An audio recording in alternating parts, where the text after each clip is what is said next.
Hello, everyone, and welcome to another installment of Fluent Friends with your spectacular hosts, Benai and Nick. Today, we'll discuss a recent news story pertaining to the filming of the upcoming sequel to the 2001 smash hit Gladiator, which is 神鬼战士. And I'm sure that you will be entertained. But the news today is not about the quote. It's about the people that have been injured filming the sequel of the movie. According to some recent articles, and the filming, I believe, just began maybe a year ago. The movie, like I said earlier, was released in 2001, so it's been a really long time, and a lot of people have been awaiting anxiously for a sequel. Of course, one that Russell Crowe won't be in because he did die at the end of the movie. Spoiler alert. Should have said that before.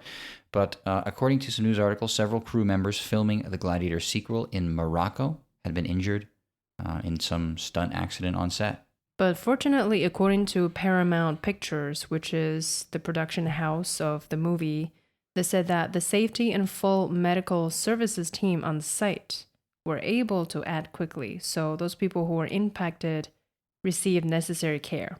And I'm sure that there are certain standards in the film industry for what type of professionals need to be on set. And so that includes not only the people who are, helping the actors, actresses, or the people who are filming, but then also medical staff, especially ones for action movies that might involve a lot of stunts. In one of the previous episodes when we were talking about movie budgets, one of the biggest parts of movies, especially for action movies like this, they need real medical crew on site because they're doing stunts, they're flying around. There could be fires, as we mentioned before, pyrotechnics. So safety protocol becomes a real big part of movies like this.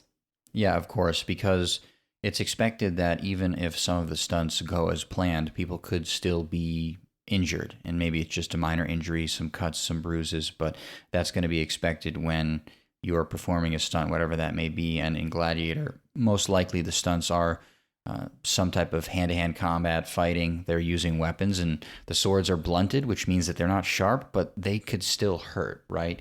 And in this case, it seems from what we've read, there was something involving fire and potentially people being hit by an object that was on fire at the same time. Yeah, but fortunately, crew is okay. And I gotta say, I'm pretty excited about the sequel. And to be honest, before this news, I didn't even know it was coming out.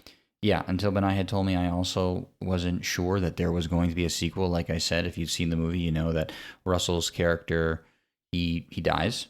So how could there be a sequel if the main character dies? But it appears that they're going to continue the story with some of the lesser characters. So I don't know about you, Benai, but this was a movie that definitely left an impression on me. And I saw it around the time when it came out, so I was pretty young. I mean, it came out in 2001, and I'm not that old, so I was about 12 when it came out, and it left a huge impression on me for a number of reasons. What about you? I definitely remember watching with my mom because I remember a scene that involved, was it a lion or a tiger or something in the Colosseum? Actually, the tiger itself was a prosthetic one, so they built a fake tiger, and they did use actual footage of real tigers to sort of get the movements and film some of the close calls that Russell Crowe's character had with them during that fight scene. But I think for a lot of people, this movie left an impression because it is considered to be an epic. And it's an epic for a number of reasons, because of the set design, because of the war scenes. It's something that film critics would say brought back an entire genre. That's what I read as well. And the first Gladiator did so well that it was nominated for 12 Oscars and won 5 of them. So some of you who's never watched it, but you might know the actors in it. So the main character who played the Gladiator is Russell Crowe, we mentioned.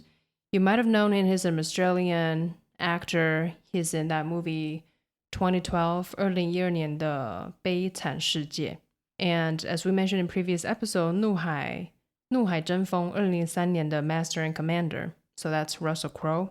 And the secondary supporting character, Joaquin Phoenix. I think a lot of people probably know him from, especially in Taiwan, 2019, The Joker.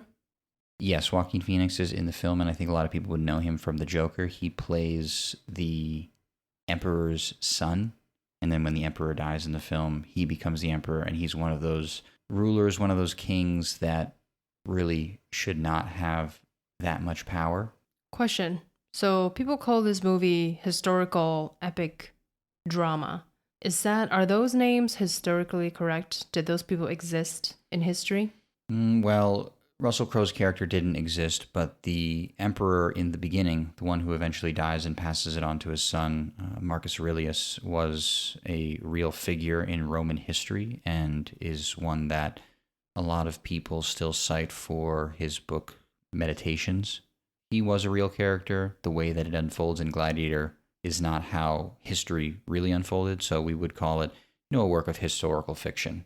Right? There's a lot of the story that's sort of made up with some reality sprinkled in. Before we leave, let's just take 1 minute and recap the vocabulary today. You've heard these before. The first one would be genre. 电影种类. The second one, and we used this one just in the previous episode, was pyrotechnics. 烟火或是炸弹. Some new words. Sequel. 续集.